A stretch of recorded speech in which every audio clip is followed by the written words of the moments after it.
incluso a los profesores, a los otros profesores que van a participar del curso. Ya, continuamos con la clase. Para analizar el genoma, evidentemente, y en general, o sea, tanto ADN como RNA, todo ácido nucleico, hacen falta toda una serie de herramientas, ¿ya? Y precisamente eso fue algo que partió en la década de los 70, cuando surgió el término de ingeniería genética, ¿ya? O tecnología de ADN recombinante. ¿Por qué?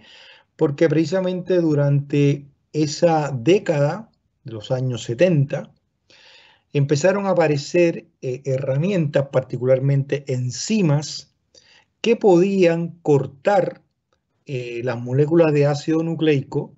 Esos cortes podían ser dirigidos en una región en particular y también uno podía de alguna forma generar fragmentos que podían de ácido nucleico y usted podía purificar ese fragmento e insertarlo en alguna otra molécula de un genoma ajeno en la posición en que usted quisiera, etcétera. Ya por lo tanto, la necesidad de metodológica del abordaje de cómo manipular el genoma fue algo que partió tan tempranamente como en la década de los años 70. Hoy día hay un conjunto de métodos que permiten el análisis de los ácidos nucleicos. Vamos a ver algunos someramente, o sea, algunos otros van a verlos con una mayor profundidad, como por ejemplo son los métodos de secuenciación en clases posteriores. Entonces, y también al final de este módulo vamos a ver todo lo que son las estrategias de la medicina molecular. Pasemos entonces a ver por las técnicas de electroforesis. Las técnicas de electroforesis son técnicas bioquímicas que se utilizan para separar las moléculas de ácido nucleico, ya sea ADN o ARN, por la talla molecular, por el tamaño de la molécula. Y para separar precisamente estas moléculas se utiliza un soporte, que es una matriz de un gel, que tiene el requerimiento de que tienen que ser polímeros químicamente inertes para que obviamente el componente de esta matriz no interaccione con las moléculas de ácido nucleico, que este polímero teóricamente debe de gelificar a temperatura ambiente y de esta forma permite que estas moléculas queden insertas, o sea, dentro de una estructura, en este caso de un gel, que tiene una característica. Precisamente como es una estructura polimérica, se genera y durante este proceso de gelificación se va... ¿Pueden apagar el micrófono que está abierto, por favor? Se puede formar una malla molecular y esa malla, el tamaño del poro de esa malla va a depender de la concentración del polímero utilizado. Ustedes saben que las moléculas de ácido nucleico están cargadas de forma negativa por el tremendo aporte en carga negativa que tienen los grupos fosfato del enlace fosfodiéster entre base y base. Por lo tanto, una molécula de ADN, una molécula de ARN, cuando se somete a un campo eléctrico, van a migrar hacia el polo positivo del campo, precisamente por la carga muy negativa que tienen estas moléculas.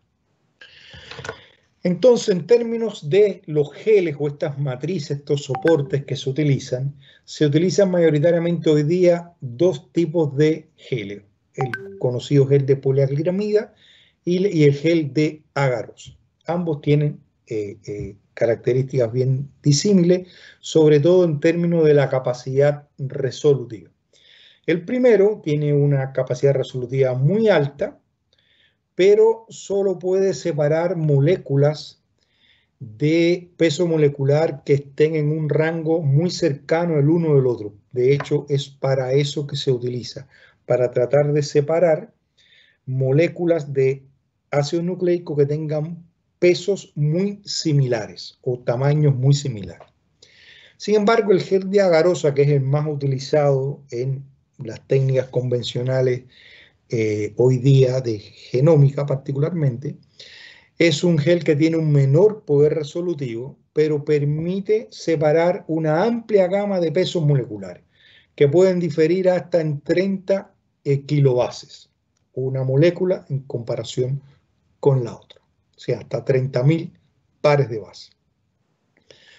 Estos son los pasos en esenciales de una electroforesis.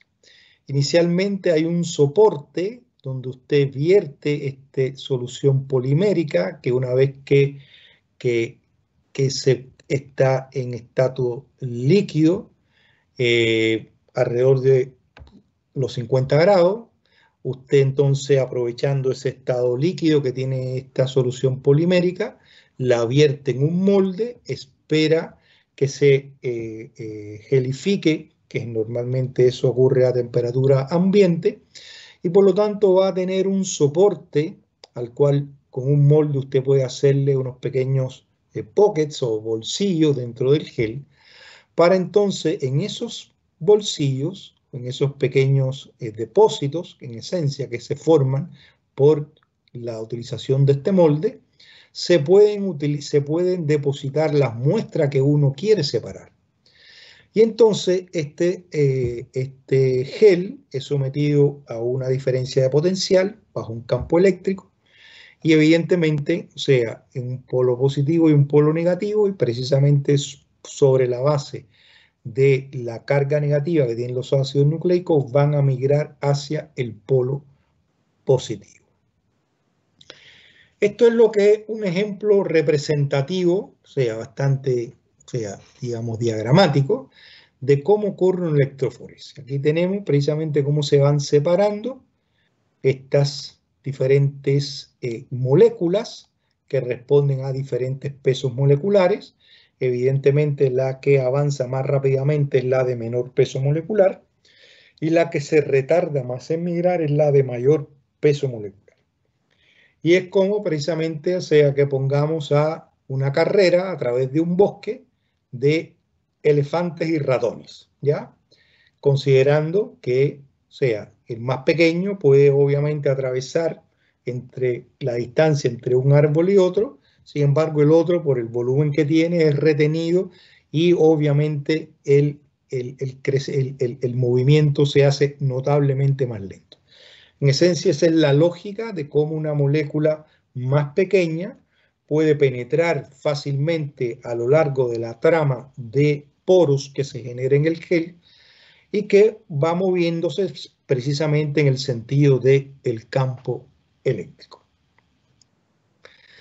También hay otras técnicas que permiten resolver moléculas de ADN de tallas superiores a las diferencias de 30 kilobase, que es la conocida electroforesis de campo pulsante, donde está este dispositivo, que observen ya no va a haber un polo negativo y un polo positivo, ya hay múltiples polos positivos y múltiples polos negativos. Y en esencia el movimiento, como son pulsos alternos, siempre un polo enfrentándose al otro, ya, o sea, el A con el A positivo, el B con el B positivo. Por lo tanto, el movimiento que se establece sobre la base del campo eléctrico que se está activando va a ser un movimiento zigzagueante. Eso permite mejorar la resolución, puesto que de alguna forma a través del campo eléctrico estamos facilitando a que la molécula encuentre el tamaño del poro más conveniente para migrar.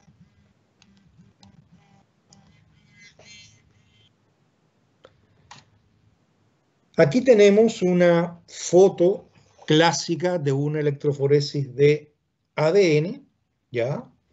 Normalmente siempre en el lado izquierdo de los geles se ponen marcadores de peso molecular. O sea, cada una de estas bandas que ustedes observan acá, que corresponden a moléculas de ácido nucleico, en este caso de ADN, con un tamaño conocido, ¿ya? Por lo tanto, cuando analizamos el resto de las muestras, podemos visualizar si precisamente, digamos, por ejemplo, esta segunda banda, ¿qué tamaño tendría? Obviamente, como migra en la misma posición que está este estándar de peso molecular, podemos inferir con harta certeza de que esta banda tiene el mismo peso molecular que este marcador de peso molecular. Lo mismo ocurre, por ejemplo, con los ARN mensajeros. O sea, aquí tenemos dos, recordemos que, o sea, los ARN, perdón, se clasifican sobre la base de su coeficiente de sedimentación en centrifugación. Y hay dos grandes grupos, el 28S y el 18S. Y observen precisamente cómo aquí están, ya sea de diferentes fuentes, en este caso son líneas celulares distintas, ya sea todas de mamíferos, o sea, obviamente clasifican como ARN de 28S o 18S. Ahora bien, les decía al inicio, cuando hablamos de las herramientas, de las herramientas de corte, y que estas herramientas de corte estaban definidas por enzimas que reciben el nombre genérico de nucleasas, y que de forma particular son divididas en exonucleasas y endonucleasas. Observen que las exonucleasas son capaces de degradar el ADN desde un extremo, en dependencia si es una 5' exonucleasa o si es una 3' exonucleasa. Obviamente la 5' exonucleasa va a degradar la molécula desde el extremo 5' hacia el extremo 3', y la nucleasa 3', la exonucleasa 3', va a hacer todo lo contrario, va a degradar desde el extremo 3' hacia el extremo 5'. Por lo tanto, nosotros podemos de alguna forma detener la reacción en también el punto en que nosotros deseemos. Otro elemento importante desde el punto de vista de estas nucleasas son las endonucleasas, que son capaces de generar cortes en sitios dentro de la molécula ADN. Estas endonucleasas también tienen particularidades, puesto que estas endonucleasas son conocidas en esencia, ya desde el punto de vista práctico, como enzimas de restricción. Las enzimas de restricción no son más que estas endonucleasas que reconocen una secuencia específica en la molécula ADN y una vez reconocida esa secuencia, en ese punto cortan. Y hay dos tipos de enzimas de restricción.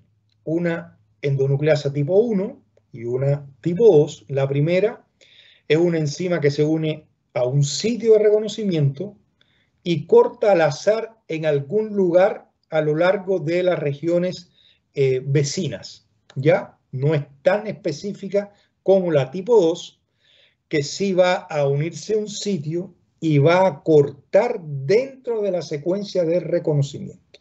¿Ya? Esto es extraordinariamente importante porque te da dos tipos de herramientas, una en generar un corte no tan específico y otra generar un corte extraordinariamente específico. Las enzimas de restricción tipo 2 tienen una secuencia única de corte y generalmente esta secuencia es de naturaleza palindrómica.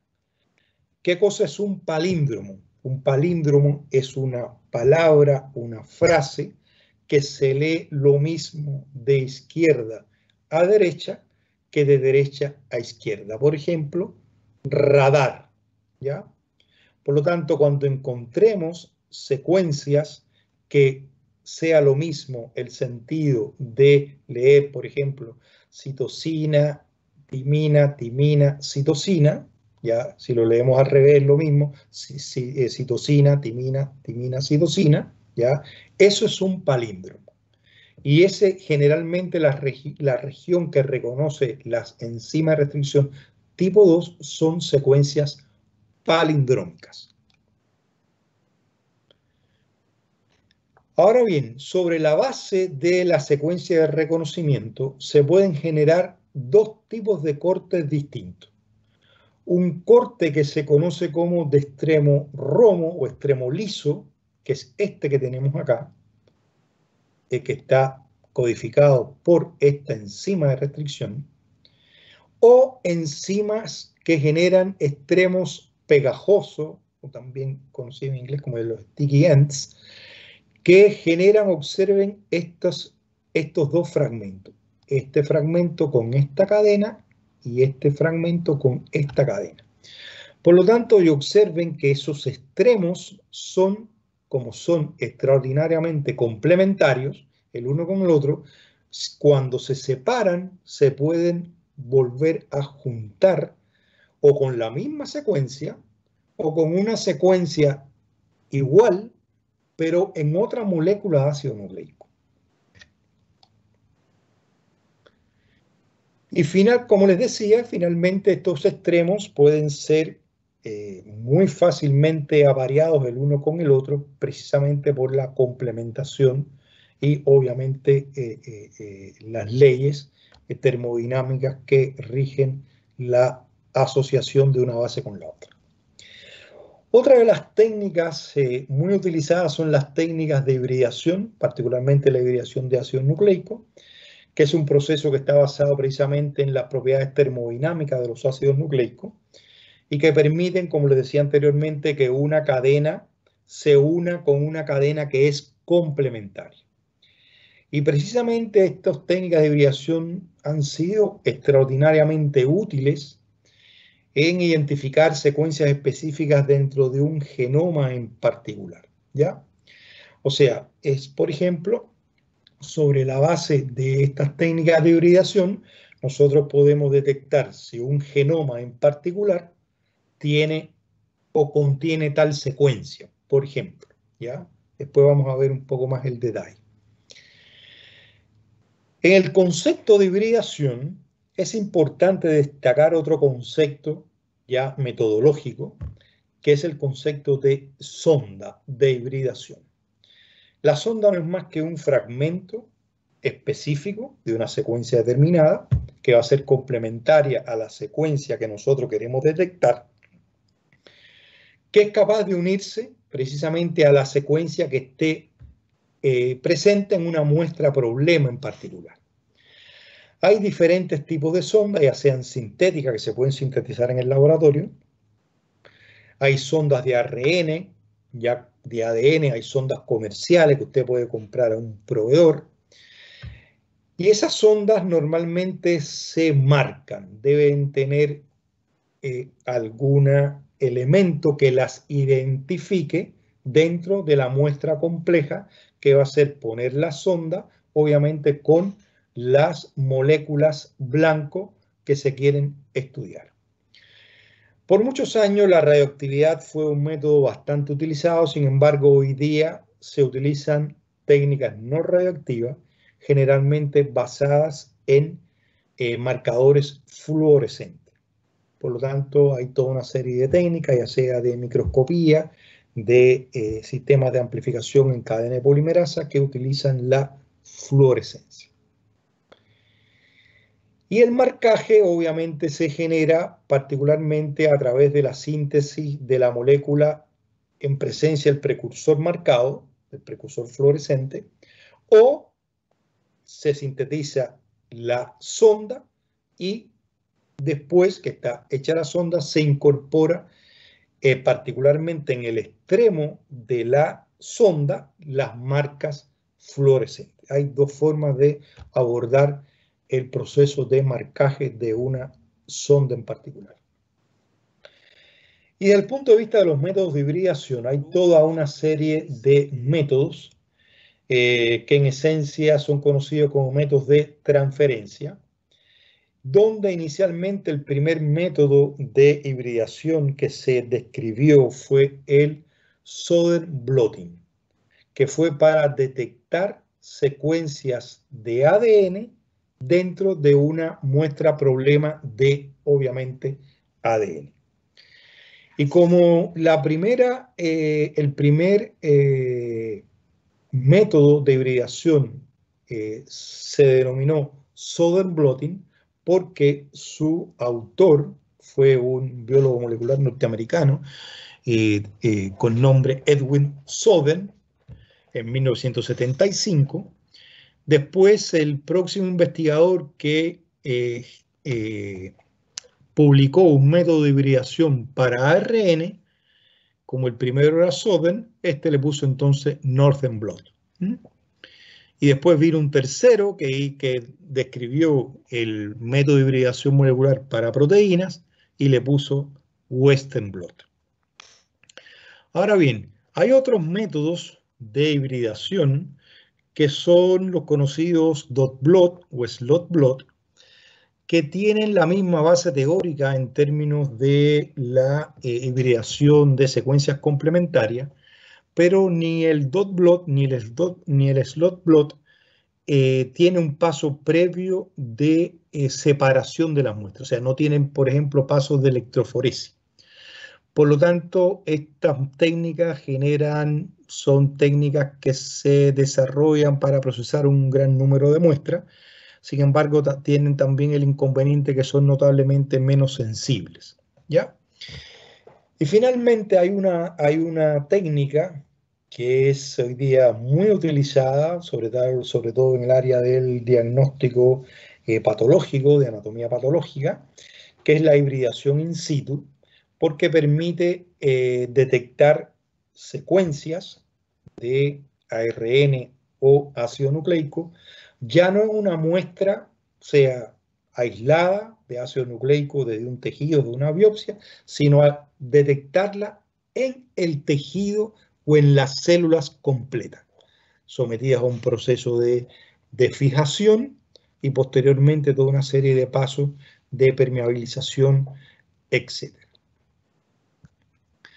¿Cómo se genera un sistema de blotting? En esencia no es más que un proceso previo de separación, generalmente una técnica electroforética, y entonces se transfieren lo que nosotros hemos separado de las muestras junto con estos marcadores de peso molecular, se transfieren hacia un soporte sólido, que normalmente este soporte sólido es una lámina de nitrocelulosa o una lámina de nylon con cargas particulares en dependencia de la molécula que se vaya a transferir.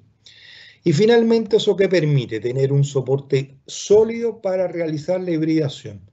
Por lo tanto, en este soporte sólido, entonces añadimos obviamente las sondas, y como la sonda está marcada o con una marca radioactiva que ya prácticamente no se usa o con una marca fluorescente, es posible detectar en qué punto se han producido reacciones de hibridación con nuestra sonda sobre la base de la detección a través de una placa radiográfica o equipos lectores ya altamente sensibles de fluorescencia, en qué posición se ha producido la hibridación con nuestra sonda que estamos utilizando en este experimento en particular. Y por lo tanto podemos decir que en esta muestra existe esta secuencia, en esta muestra existe esta secuencia para esta otra sonda, en esta otra sonda y así sucesivamente. Podemos inferir si las muestras son portadoras o no de la secuencia complementaria a nuestra sonda en particular. Aquí tenemos precisamente unos ejemplos de un Southern blot. Aquí tenemos una electroforesis en este caso de ADN, y observemos la transferencia. O sea, transferimos a un soporte sólido, añadimos una sonda marcada y podemos decir que estas muestras, la muestra 44, la 43, la 63, la 64, la 24, etcétera, tienen las secuencias que nosotros estamos buscando. Lo mismo pasa con el Northern blot, es decir, buscar la presencia de un transcripto en un pol de ARN mensajero, ¿ya? De la misma forma hacemos la electroforesis, añadimos los correspondientes sondas marcadas y podemos decir que precisamente en estas muestras ya existe, en este caso se ha determinado niveles, incluso esta detección puede ser hasta cuantitativa, puede ser cuantificada sobre la base de software que son capaces de leer las densidades de las bandas. Y podemos decir que, por ejemplo, esta MAP quinasa, la P42, o sea, hay transcriptos para esta enzima, ya, esta quinasa, en las muestras estudiadas. Y, por ejemplo, esta otra proteína, la proteína BAT, una proteína vinculada con el proceso de apoptosis a nivel de la membrana mitocondrial, por ejemplo, está incrementada su expresión en esta muestra y muy disminuida en esta otra muestra en comparación de las condiciones experimentales, o sea, las muestras de pacientes, etc. Otro elemento importante es el clonaje de ADN. El clonaje no es más que la acción de construir moléculas recombinantes que no existen previamente en la naturaleza ni dentro de una célula en particular. Y no solamente el clonaje implica la construcción de la molécula, sino también la capacidad de introducir esta molécula en un nuevo genoma. Por lo tanto, el clonaje de ADN involucra un elemento que es conocido como vector, y el vector no es más que una construcción, una molécula, un vehículo que permite que esa molécula o ese fragmento de ADN se introduzca en el genoma en la posición que nosotros deseamos, ¿ya?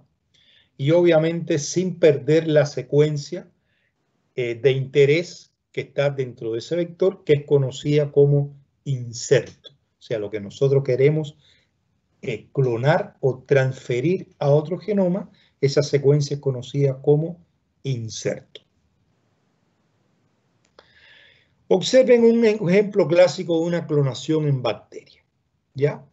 Aquí tenemos, por ejemplo, un plasmidio. Recordemos que los plasmidios son moléculas circulares de replicación independiente que están presentes en las bacterias.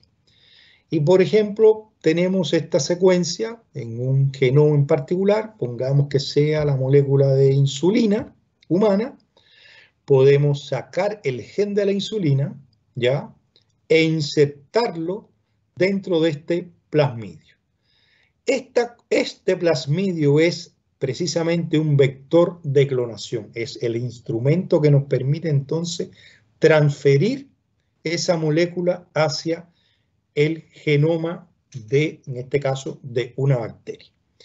Por lo tanto, generamos, y el método más simple es generar con enzimas que generen extremos cohesivos o extremos pegajosos, ya logramos la inserción, tenemos entonces la molécula o el vector ya recombinado, o sea, de ADN recombinante, la molécula de ADN recombinante o el vector integrado con su inserto en la posición correcta. Y entonces, ¿qué hacemos? La introducimos al hospedero. Un vector tiene que tener una característica en particular y tiene que ser que debe tener una secuencia que nos permita fácilmente reconocer el éxito de nuestra clonación, de nuestra transferencia. Y en este caso es el gen de resistencia a la ampicilina. Si nosotros con esta construcción transformamos una Escherichia coli, por ejemplo, todas las bacterias que crezcan en presencia de ampicilina van a ser moléculas que son portadoras o van a ser poblaciones de bacterias que van a ser portadoras de este vector que no solamente le está confiriendo la resistencia a la ampicilina, sino también le está confiriendo la información del gen de la insulina, como fue el caso particular que pusimos en este ejemplo. Ahora bien, otro de los métodos muy utilizados, o metodologías muy utilizadas, son los métodos de amplificación. Y particularmente la reacción en cadena de la polimerasa. ¿Ya? La reacción en cadena de la polimerasa fue descrita y el método patentado por el doctor Karis Müller, Premio Nobel de Química en el año 1993, y que hoy día, como les decía, en el contexto, si bien es una técnica, observen de cuándo está disponible la técnica del PCR, y está en los laboratorios, no hay laboratorio de investigación, por ejemplo, en Chile, que no tenga equipo de PCR, ¿ya? Sin embargo, los hospitales no tenían equipo PCR. Llegó la pandemia y todo el mundo entonces cayó el caos. De hecho, nosotros como laboratorio de investigaciones biomédicas, de acá y otros laboratorios, de la Escuela de Biotecnología, tuvimos que enfrentar la tremenda necesidad de PCR que de pronto que fue una cosa explosiva porque el método de diagnóstico para COVID-19 o para infección por SARS-CoV-2 era la técnica PCR. Y en lo que llegaban los insumos al hospital, las universidades tuvieron que hacerse cargo de una buena parte del diagnóstico. En esencia, una técnica de amplificación en cadena de la polimerasa tiene como requerimiento que debe conocerse las regiones de los flancos de la región que se desea amplificar, ¿ya? Estas regiones adyacentes a las regiones que queremos amplificar son conocidas como los fragmentos iniciadores o fragmentos o primers, son la base para el diseño de estos elementos. El principio de la técnica está basado en que el ADN que se sintetiza en un ciclo es el molde para el próximo ciclo. Y como la amplificación es exponencial, en muy poco tiempo se pueden obtener a partir de una única copia que puede haber en una muestra problema, pueden generarse billones de copias de la molécula. Y lo que no puede visualizarse, porque si hay una sola copia en una muestra problema, una sola copia de un gen o una sola copia de una secuencia, si podemos amplificarla billones de copias, entonces sí puede ser fácilmente detectable, por ejemplo, a través de una técnica convencional de electroforesis. ¿Cuáles son los pasos de una técnica de PCR? Es, en primer lugar, la desnaturalización por calor para, obviamente, separar las dos hebras de la molécula de ADN, permitir que estos partidores o iniciadores o cebadores busquen la región complementaria flanqueante de la región que queremos amplificar, y posteriormente la extensión a partir de estos iniciadores en el sentido de la 5', 3', 3', 5', de la secuencia que se va a amplificar por medio de una polimerasa que es termoestable. Es una técnica extraordinariamente sensible, basta que haya una copia de la secuencia en la muestra que queremos detectar si está presente o no, para ser capaces de decir, en esta muestra hay tal secuencia. Y si, por ejemplo, hay tal secuencia, por lo tanto, hay tal patógeno. En el caso particular, por ejemplo, lo que estamos haciendo con SARS-CoV-2. Observen cómo ocurre el proceso. Como les decía, la doble hebra clásica de ADN, ¿ya? A temperatura que hay un error, esto es 92-95 grados, ¿ya? Se permiten que estas dos cadenas se separen, se añaden los fragmentos cebadores van a encontrar la región complementaria en cada una de las cadenas y obviamente la unión en términos de estas regiones complementarias se va a facilitar porque la reacción baja rápidamente a 55 grados. Y a 55 grados ya es factible que se generen complementariedad completa a lo largo, porque recordemos que estos primers son moléculas de muy corta talla, por lo tanto, a esta temperatura es factible que se formen totalmente los enlaces que corresponden entre una base y la otra. Después volvemos a subir la temperatura y en presencia de una polimerasa termoestable, ¿ya? Empezamos a amplificar este segmento, utilizando obviamente este sería el fragmento cebador, empieza la dirección de la síntesis y en este caso la dirección de la síntesis. Por lo tanto, si la secuencia problema estaba en esta región, por ejemplo, en el centro, pongamos que está en el centro, y aquí inicialmente vamos a tener una secuencia problema, pero aquí ya vamos a tener dos secuencias problema.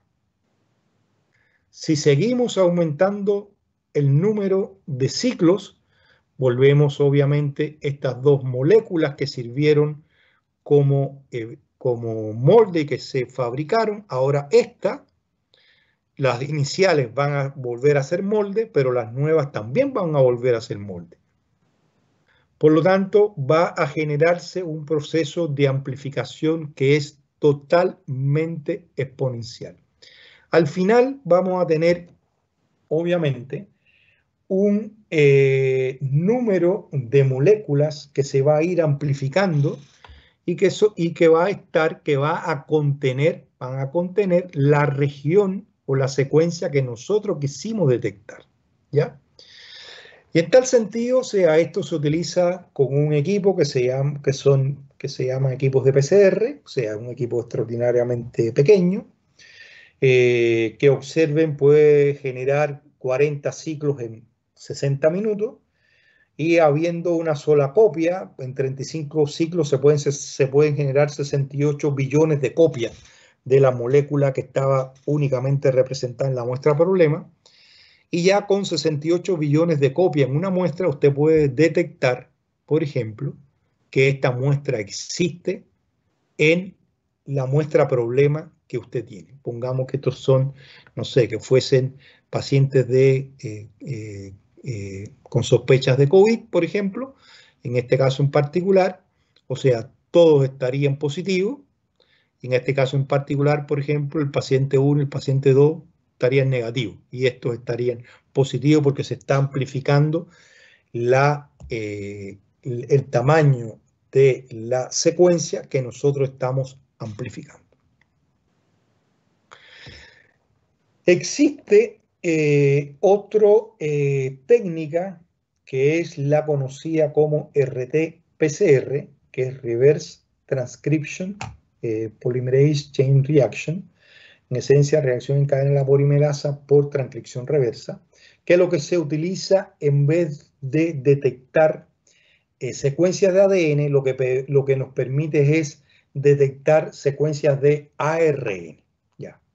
O sea, el ARN inicialmente es convertido por una transcriptasa reversa en ADN y entonces ese ADN sigue el paso, o sea, están los cebadores se unen en los fragmentos que corresponden, se produce la amplificación y al final vamos a tener una amplificación, una molécula de ADN, pero que en esencia se amplificó como resultado de una secuencia que había en una molécula de ARN. Y también hay que llamar la atención, tener cuidado con que este término muchas veces se confunde con lo que es real-time PCR o PCR en tiempo real, que es prácticamente lo que se está haciendo hoy día. O sea, los equipos de PCR que hoy día están disponibles en prácticamente todos los laboratorios. En el laboratorio nuestro, por ejemplo, hay 2 equipos de PCR en tiempo real y un equipo de PCR normal, o sea, hay 3 equipos de PCR. Sin embargo, en el hospital no había ninguno. Y en esencia, por ejemplo, este equipo de PCR en tiempo real tiene una diferencia importante. Y es que utiliza un tipo de sondas que son bien interesantes porque tienen una marca fluorescente. ¿Y cómo funciona? Este incluso después lo van a ver con más detalles cuando vean también, porque hay, en secuenciación se utilizan métodos similares. Pero ¿cómo funciona en general? Aquí tenemos una sonda que tiene el nombre comercial de sondas Tachman, que en el extremo 3' tienen una molécula que por la cercanía, recordemos que estas sondas que están determinadas sobre la base de estos fragmentos partidores, estas pequeñas moléculas complementarias, esta molécula en el extremo 3' impide que un fluoróforo que está muy cercano en la región 5', por tanto estas ondas se marcan después que se sintetizan, son de ese tipo de sonda, tiene un compuesto fluorescente. Sin embargo, este compuesto que está aquí es un quenchador, un apagador de fluorescencia. O sea, un fluoróforo no puede emitir luz si tiene un apagador de fluorescencia en la vecindad por un tema de estequiometría, un problema netamente químico, ¿ya? Ahora, cuando nosotros utilizamos una sonda de este tipo, una sonda Tachman, y se empieza a partir, por ejemplo, de extenderse la molécula a partir de los fragmentos cebadores con una polimerasa, que en este caso es una polimerasa igual termoresistente, que es la Taq polimerasa. Cuando la polimerasa empieza a extenderse, ¿ya? Y llega a la región donde se encuentra esta sonda que ha hibridado por la complementariedad precisamente, esta polimerasa, esta Taq polimerasa termoresistente, tiene actividad exonucleasa. Y como tiene actividad exonucleasa, empieza a degradar la secuencia de la sonda. ¿Y qué implica? Que el fluoróforo se libera y por lo tanto se aleja del quenchador. Y como el fluoróforo se aleja, entonces emite una señal luminosa. Y esa señal luminosa es captada por el equipo, ¿ya? Y cada vez que se libera una señal luminosa, se está en esencia detectando una secuencia problema. Y así precisamente es como usted puede visualizar en tiempo real cómo se va amplificando esta secuencia sobre la base del incremento de la fluorescencia. Finalmente, en términos de secuenciación, la tecnología marca la diferencia. Esto es un secuenciador potente, muy potente, disponible hoy día. Observen el tamaño, o sea, encima de un escritorio, independientemente de que tiene capacidades múltiples, o sea, es un secuenciador con mucha mayor capacidad que este que habíamos visto en puerto, que habíamos visto de puerto USB, obviamente. Pero, o sea, recordemos los tremendos monstruos con que partió el proyecto del genoma humano. E incluso estos equipos también sobre la base de marcadores fluorescentes, en términos de secuenciación, permiten, y sobre la base de la fluorescencia que se va generando, permite precisamente que automáticamente se vaya generando el orden de las bases que se van obviamente leyendo en la secuencia, en el proceso de secuenciación. Otro elemento muy relevante en el contexto del diagnóstico son los conocidos microarreglos, también conocidos como chips de ADN o microarrays, etcétera, que en esencia no son más que láminas de vidrio o de silicona que contienen miles de moléculas distintas de ADN. Y por lo tanto, este chips, que aquí por ejemplo tenemos un chip, en este caso, este es el sistema Affymetrix, que es un sistema de Roche.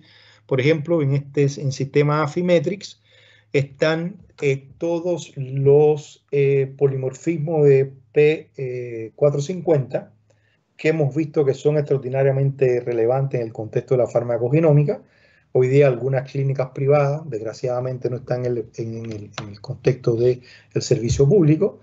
Hoy día, antes de aplicar, por ejemplo, algunos fármacos que tienen ventanas terapéuticas muy estrechas, por ejemplo, algunos anticoagulantes, etcétera, al paciente primero se le hace un microarreglo para saber qué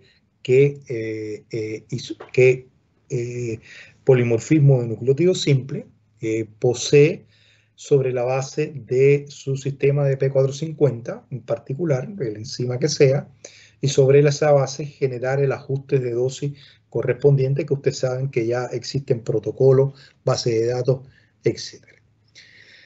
Los chips de ADN pueden contener o genes expresados en un tipo celular en particular, o todos los genes del organismo, o genes seleccionados que uno quiere investigar, o sea, por ejemplo, qué genes están presentes en un tumor en particular, en comparación con qué genes están en estado on, cuáles están apagados, etc.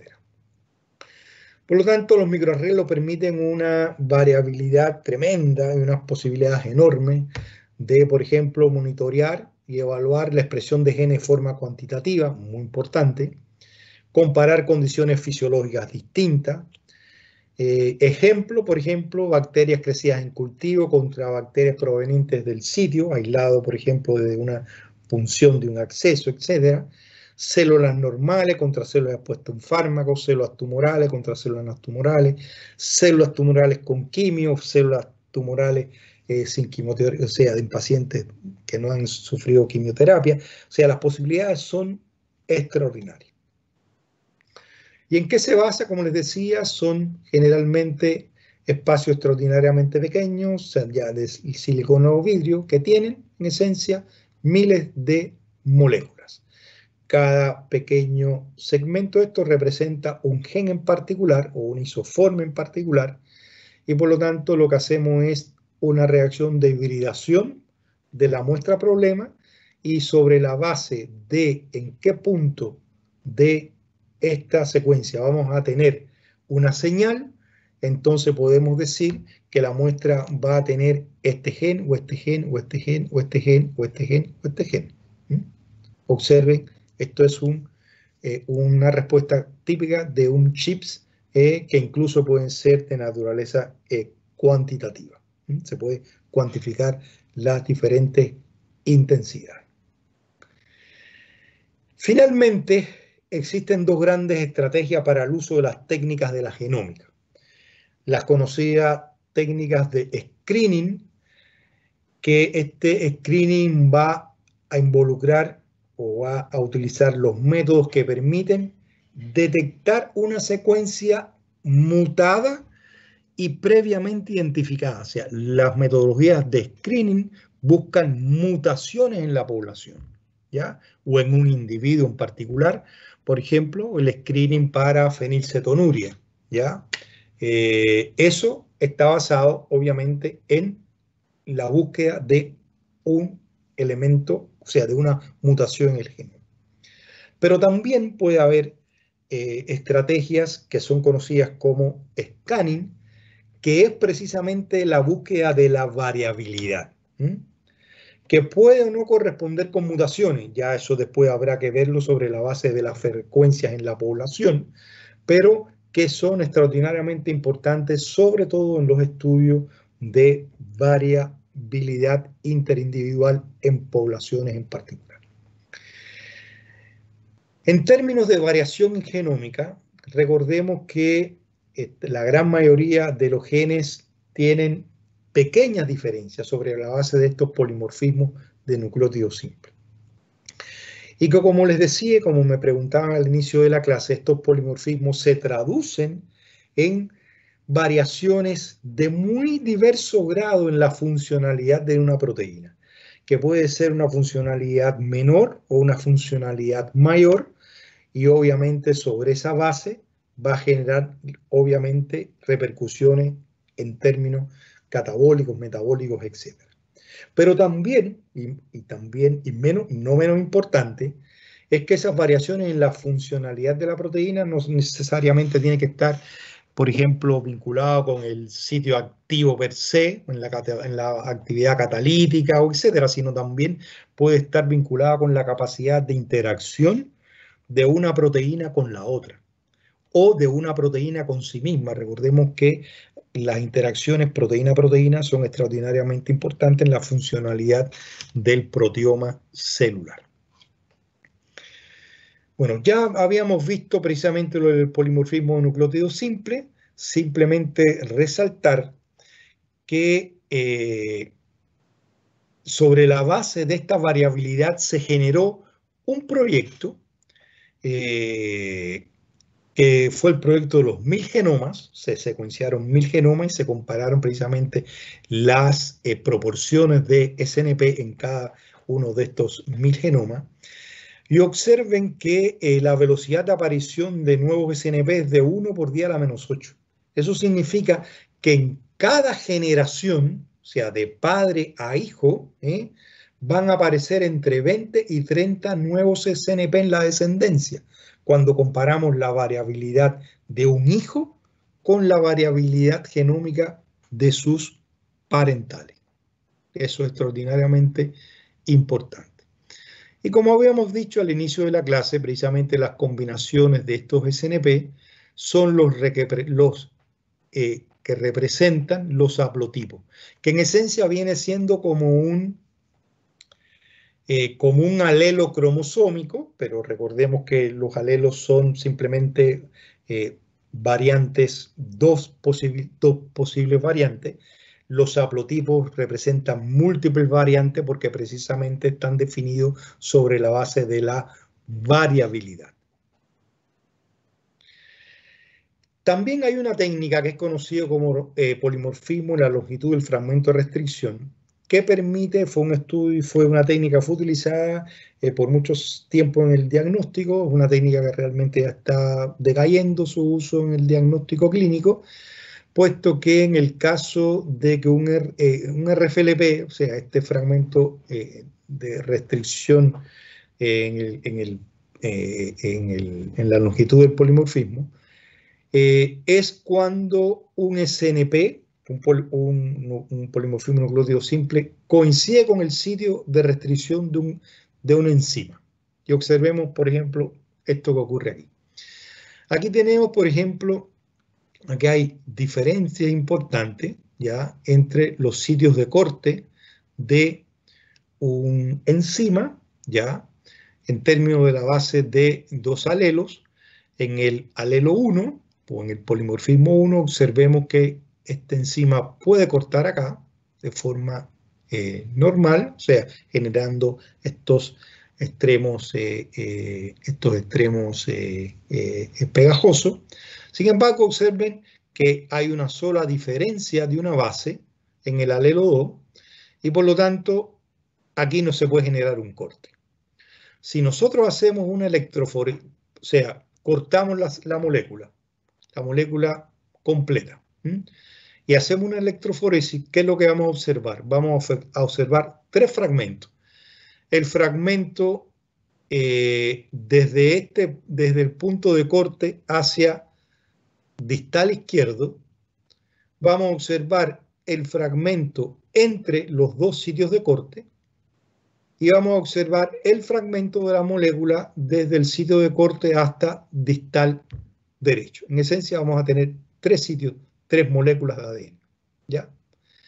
Si separamos por electroforesis estas muestras, que evidentemente va a perder un sitio de corte, entonces ¿qué vamos a tener? Solamente vamos a tener dos moléculas distintas con longitudes distintas, ¿ya?